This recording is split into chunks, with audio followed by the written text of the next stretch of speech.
അബ്ദുല്ലാഹിൽ ജുബായി ഉദ്ധരിക്കുന്നു, ഞാൻ നൈസാബൂറിലേക്ക് പോകുന്ന വഴി ഡമസ്കസിൽ വെച്ച് ത്വരീഫിനെ കണ്ടപ്പോൾ അവരുടെ സുഹൃത്ത് ബിഷർ അൽ മുഫ്രിലിയുടെ അനുഭവം വിവരിച്ചു. ഞങ്ങളുടെ കച്ചവട സംഘം യാത്രക്കിടയിൽ ആരുമില്ലാത്ത മരുഭൂമിയിൽ വിശ്രമിക്കാനിറങ്ങി. 14 ലോഡ് പഞ്ചസാര വഹിച്ച ഒട്ടകങ്ങൾ എനിക്കുണ്ടായിരുന്നു. നോക്കുമ്പോൾ ഒട്ടകങ്ങളെ കാണുന്നില്ല.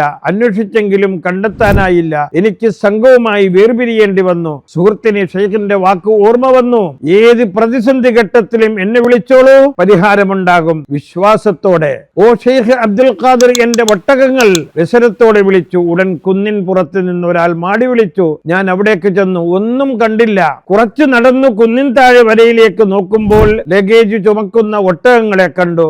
രക്ഷപ്പെട്ടു. ഞാൻ അതിനെ കൂട്ടി കൊണ്ടുപോന്നു. യാത്ര സംഘത്തിന്റെ കൂടെ തുടർന്നു. ഖലാഇദ് 68, തഫ്രീഖ് 25. ഷെയ്ഖിനെ വിളിച്ചാൽ കറാമത്തിന്റെ സഹായം ലഭിക്കുമെന്നതിന്റെ വ്യക്തമായ തെളിവാണിത്.